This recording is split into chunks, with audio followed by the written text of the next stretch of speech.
La constante inversión en investigación y desarrollo respaldan el liderazgo que Nidera Semilla tiene en los cultivos de soja, maíz, trigo y girasol y que le permiten exportar su genética al mundo. Mariano Bulos, el director del programa de biotecnologías, un verdadero cazador de genes, es el artífice de lograr que desde el laboratorio se asista al programa de mejoramiento para obtener nuevas variedades y germoplasmas, con el principal objetivo de obtener mayor rendimiento.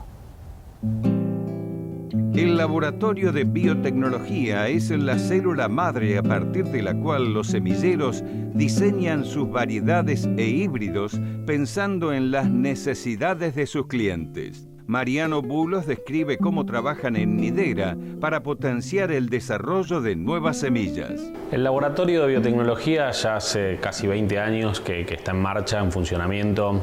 Durante ese tiempo tuvimos un recambio importante en profesionales y gente del área que se fue metiendo dentro del equipo.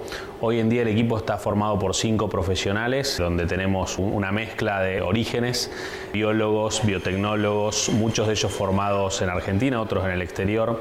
Y después tenemos un grupo de unas 15 personas que son las que nos brindan asistencia en la tarea técnica, donde también la velocidad de los cambios ha sido muy rápida y se han tenido que adaptar a un montón de desafíos todos los años, pero bueno, el equipo sigue creciendo en función de todas las técnicas novedosas que vamos incorporando al laboratorio. ¿Y cuáles son las herramientas que desde el comienzo del laboratorio de biotecnología utilizaron y cómo fue evolucionando todo este instrumental para mejorar la selección no solo de germoplasma, sino también en la identificación de genes? El laboratorio en sus inicios, su corazón siempre fue en marcadores moleculares, es nuestro principal corazón, es el servicio que le brindamos a los programas de mejora. Es un laboratorio que en los años finales de los 90, cuando arrancó, las técnicas eran netamente manuales, había mucho artesanal por detrás, mucho en la investigación, y los datos un poco siempre decíamos que se iban generando a medida que los podíamos analizar.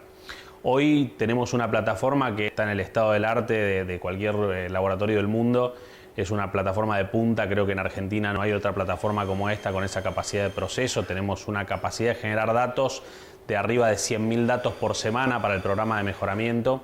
Y eso hace que hoy el gran desafío sea el manejo de la información. El data management de toda esa cantidad de resultados hace que nuestros profesionales estén cada vez más dedicados al análisis de datos, utilizando distintas estrategias computacionales, y todo lo que tiene que ver con los asistentes se han tenido que adaptar a tener muchos compañeros ya robotizados, con el cual pasan gran parte del día para generar estos datos. Y todos los datos que genera el laboratorio, ¿de dónde provienen y cómo esa información es utilizada por los breeders? Los datos que nosotros generamos acá vienen, geográficamente vienen de un montón de lugares distintos. Generamos datos de ADN de plantas que vienen no solo de nuestros campos de cría en Venado Tuerto, en el norte del país, sino también que vienen de Puerto Rico, Estados Unidos y Europa. Todos esos ADN llegan al laboratorio de distintas formas, pero básicamente son procesadas en la misma manera, de una forma bastante automática.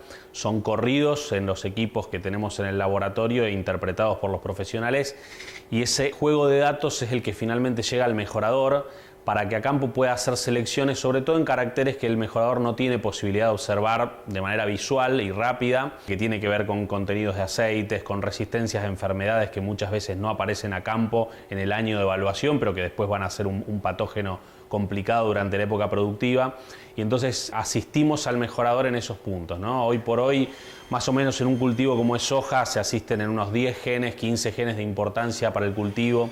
Lo mismo para el caso de girasol. En girasol no olvidemos que Nidera además licencia germoplasma en Europa, y eso hace que muchas de las enfermedades presentes en Europa no están acá en Argentina, y la mayoría de la selección lo hacemos utilizando marcadores moleculares. Mariano, ¿y podemos detallar el proceso desde que el material es tomado en el campo experimental aquí en Venado, en el recuerdo, hasta que se analiza el material y llega toda esa información al mejorador? Todas las campañas tenemos que imaginar que alrededor de 200.000, 300.000 muestras por campaña de verano en el recuerdo se preparan los campos de mejoramiento, digamos todo lo que tiene que ver con las nurseries. Esas nurseries son marbeteadas, o sea, cada planta lleva un marbete individual, donde todo el grupo de asistentes va a traer una muestra, puede ser en un formato de hoja directamente o a través de una técnica que usamos con papel nucleico que nos permite obtener el ADN en ese papel. Ese papel llega al laboratorio codificado, ese papel o esa hoja es procesada en el laboratorio de extracción de ADN, o sea que cada planta que está en el campo va a terminar siendo un tubito con un poco de agua y un poco de ADN, que es el que vamos a analizar finalmente. y todas esas muestras que van ingresando, a pesar de que un cultivo como en la soja tiene alrededor de 30.000, 40.000 genes, muchas veces los genes que estamos buscando son 10 o 15 que son los que les dan la característica principal al cultivo desde el punto de vista de resistencia a herbicidas, resistencia a insectos, enfermedades, adaptación, contenidos proteicos, contenidos de aceite.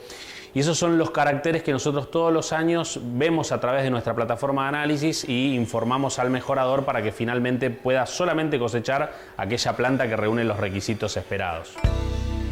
La pirámide hasta el desarrollo comercial de una variedad de soja comienza con una base de 3 millones de plantas y lleva varios años de trabajo. Nosotros tenemos que imaginar que el proceso de mejoramiento es un proceso cíclico, que todos los años da inicio y da fin según los escalones que va arrancando. Para empezar a construir una variedad, nosotros hoy partimos de alrededor de 3 millones de plantas de progenie. Nosotros tenemos en el caso de soja un programa en Brasil, un programa en Argentina, que se manejan de manera casi independiente desde el punto de vista de las progenies que generan y son seleccionadas hasta llegar a un lanzamiento que suele tardar entre 4 o 5 años el proceso de mejora y de selección, pero vamos a llegar al proceso de lanzamiento, al momento del lanzamiento, con 6 o 7 materiales que partieron de esos 3 millones de progenies que generamos originalmente. ¿Cómo se hace estratégicamente la planificación en prospectiva de un programa de mejoramiento como el de Nidera Semillas? En el caso de biotecnología y particularmente mejoramiento, es importante entender que los profesionales que trabajan en estas áreas están mirando 10 años adelante. Cualquiera de nuestras técnicas que hoy está siendo utilizando es para generar variedades que van a estar en el mercado no antes de 7 a 10 años y eso hace que tenemos que pensar los problemas de otra manera, ¿sí? No nos manejamos por los problemas del diario, del día a día, sino con problemas que uno empieza a modelar en algunos casos, rupturas de resistencia de distintos patógenos, y eso nos permite ir incorporando, hacer un poco la prospección de recursos genéticos en bancos de germoplasma mundiales, donde uno va identificando aquellos genes de interés que posteriormente va a ir incorporando a la genética de la compañía.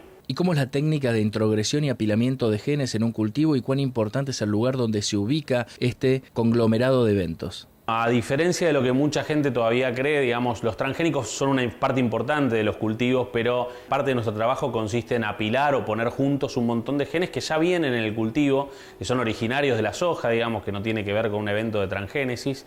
Esos genes son ubicados en germoplasma exótico, son cruzados o llevados mediante cruzamientos tradicionales, es decir, proceso de campo, donde uno toma polen de una planta y lo cruza con otra, y después la gran aplicación de las tecnologías que nosotros poseemos es poder seguir esos genes a lo largo de todas las progenies y ver en qué momento y en qué progenies se encuentran 4 o 5 genes o más de los que nosotros realmente estamos buscando para poder hacer esa selección de caracteres importantes para el cultivo. ¿Cuáles son los genes que se están estudiando en el programa de Nidera, no solo en soja, sino también en girasol? Hoy nosotros trabajamos en el caso de soja, principalmente en Phytophthora, nematodes, nematode de la galla, nematode del quiste. Tenemos una línea de investigación en mancho ojo de rana, que fue una enfermedad muy fuerte en el país durante muchos años. Hemos sido descubridores de muchos de los genes de resistencia y alelos nuevos de resistencia que permiten que el cultivo siga resistiendo, sobre todo en la zona norte del país y en Brasil. Y después, en el caso de girasol, que es un cultivo bastante distinto al caso de la soja, donde es un cultivo híbrido, donde, como les contaba, mejoramos mucho para Europa y ahí el principal punto de investigación es orobanque. Orobanque es una maleza parasítica que por suerte no tenemos en el país. Es una maleza que una vez que el girasol nace se mete a través de su raíz y en algún momento aparece ya cerca del tallo de la planta y básicamente le roba todo el agua a esa planta de girasol, produciendo pérdidas importantes hasta la pérdida de todo el cultivo.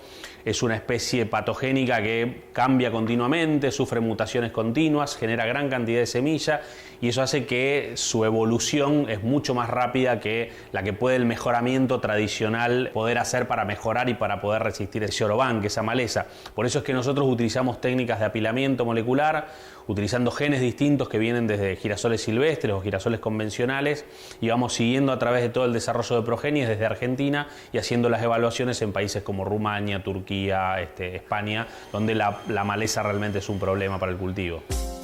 Boulos describe en qué consiste la mutagénesis que a diferencia de la transgénesis, trabaja con la modificación del ADN existente en la semilla. Bueno, nosotros todo lo que tiene que ver con mutagénesis lo arrancamos ya hace más de 10 años. Tenemos una plataforma que dedicamos a mutagénesis. El primer evento conocido de la compañía fue Cele Plus, en conjunto con la empresa BAF. Y a partir de ahí seguimos trabajando, no solo en caracteres que tienen que ver con resistencias herbicidas, en los cuales tenemos nuevos adelantos, sino también en caracteres que tienen que ver con la adaptación del cultivo, la altura del cultivo, el tamaño de la semilla, la adaptación a nuevos ambientes en cuanto a días de floración para poderse adaptar a distintas situaciones. Todo eso lo hacemos a través de una plataforma de mutagénesis que básicamente consiste en modificar el ADN que ya está en la semilla, cosa que en el girasol, como ustedes sabrán, no existen transgénicos en el mercado. Entonces toda la creación de nuevos eventos los hacemos dentro de la compañía y en eso Nidera ha sido una pionera a nivel mundial. Tener un evento que hoy esté introgresado en la mayoría de las compañías de girasol del mundo para nosotros es un orgullo. En el cultivo de maíz el enfoque es un poco distinto. El cultivo de maíz tiene un enfoque que nosotros llamamos más cuantitativo, donde los genes son seguidos de manera con plataformas de análisis un poco más grandes que las que tenemos nosotros.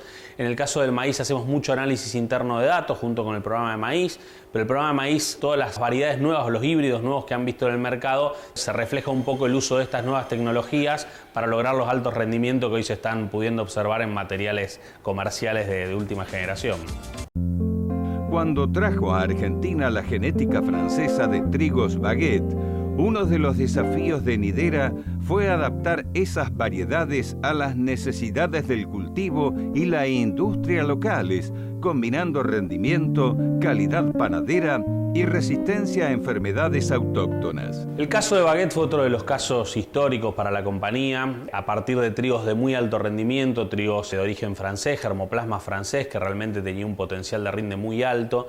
Sin embargo, en un inicio las características de panificación para algunas enfermedades seguían siendo un problema dentro de esas variedades. Durante casi 10 años trabajamos muy fuerte, introgresando genes que tenían que ver con la mejora en la calidad panadera, con resistencia a enfermedades, y así fuimos construyendo un germoplasma nuevo, que es el que se vio reflejado en algunos de los últimos lanzamientos que hemos tenido, donde combinan de alguna manera algo que hasta ahora era como dos cosas imposibles de combinar, que era la calidad y el alto rendimiento. Hoy tenemos la mayoría de la línea Baguette, no solo lo que está en la calle, sino lo experimental, combina esas dos características junto con resistencia a enfermedades. Y después de tantos años, ¿podemos llegar a cuantificar el aporte del programa de biotecnología en el rendimiento que el productor cosecha campaña tras campaña en el lote? Yo creo que hoy pensar en un programa de mejoramiento sin biotecnología es estar fuera de la historia, ¿no es cierto? Todas las técnicas estas básicamente lo que nos permiten es acelerar el proceso de mejora. El proceso de mejora sigue siendo un proceso convencional de alguna manera, donde los mejoradores siguen haciendo su trabajo a campo, siguen recolectando datos, recabando datos, y eso sigue siendo sin duda el principal factor de la compañía, el conocimiento de los programas de mejoramiento. Pensar en eso sin la asistencia continua de un programa de biotecnología hace que probablemente los tiempos de cada ciclo llevaran entre 3 y 4 veces más cada generación para poder seleccionar lo que realmente queremos. Las plantas y el ambiente interaccionan de una manera que el mejorador muchas veces cuando va al campo, la planta de alguna manera le está engañando sus características finales, y gracias al uso de estos marcadores podemos sacar esos secretos y ponerlos todos juntos a trabajar en función del rendimiento de la planta. Nidera Semillas, en base a este programa, ha sido uno de los principales exportadores de variedades y germoplasma de soja y girasol. ¿A qué países? La compañía hoy básicamente tiene su mayor foco en el cultivo de la soja. Parte de nuestro mejoramiento ha sido exportado a países en África, en Europa, en Estados Unidos seguíamos trabajando. Y girasol, yo creo que en ese aspecto ha sido el cultivo pionero de la compañía, que hoy está más de 15 países por lo menos, manejan nuestra genética a través de licencias, con materiales de primera línea, con eventos nuevos de resistencia herbicida, muchos de ellos que esperemos tener un lanzamiento cercano, pero que todavía no son conocidos en el mercado, que están todavía en fase de investigación. Pero en eso creo que también la compañía ha sido un poco pionera en exportar genética, lo cual la convierte no solo en una empresa de semillas, sino casi en una empresa tecnológica, ¿no es cierto? Un tema que es fundamental para respaldar la gran inversión que se ha hecho en estos laboratorios y en estos trabajos que llevan 10 años es la ley de semillas. ¿Puede un laboratorio de este nivel profesional seguir adelante si no se reconoce la propiedad intelectual? Este laboratorio siempre pujó por un reconocimiento en la propiedad intelectual. Somos siempre los primeros que invitamos a los productores a acercarse, a conocer qué hay detrás del desarrollo de una variedad o de un híbrido. Todos los investigadores que tenemos en nuestro departamento, más los departamentos de mejoramiento, son investigadores argentinos que se han formado en su gran parte en el país, en universidades públicas, tratando de crecer y generar productos nuevos. Y yo les puedo comentar que la gran mayoría de ellos podría estar trabajando en cualquier lugar del mundo con el excelente nivel que tienen. Lo cual hace pensar que si seguimos teniendo investigadores en el país y las empresas siguen apoyando esta investigación, es muy bueno poder reconocerlas de alguna manera. Y el reconocer esos productos tiene que ver muchas veces con comprar y validar ese esfuerzo de investigación que se hace. Pensar que una variedad tarda 10 años en llegar a la calle implica un montón de horas de campo, generaciones, análisis, familias que están trabajando atrás de este sueño de tener nuevas variedades, y creo que en eso hay que ser muy consciente y seguir apoyando la lucha por la propiedad intelectual. Bulos analiza el futuro y señala un camino signado por la recolección de datos que tiene el desafío intrínseco de convertirlos en información para la toma de decisiones. Yo creo que lo que más se viene, primero desde el punto de vista no tanto como producto, sino de investigación, es más datos. Cuando digo más datos es, todos los días vemos que la cantidad de datos se multiplica por 10, por 100 o por 1000. Hemos crecido inclusive internamente en el manejo de datos, capacidad de análisis, tenemos gente trabajando en bioinformática, buscando la forma de procesar todos estos datos a través de algoritmos, y eso sin duda lo que se va a transformar es en más rendimiento. Yo creo que hoy la compañía, desde el punto de vista de los paquetes sanitarios que va ofreciendo por región, está muy bien posicionada, sigue creciendo en eso a través de mutantes o genes nuevos que vamos incorporando, pero yo creo que sin duda lo que se va a ver en los próximos años a partir del uso de estas herramientas nuevas informáticas va a ser un continuo crecimiento en el rendimiento de las variedades.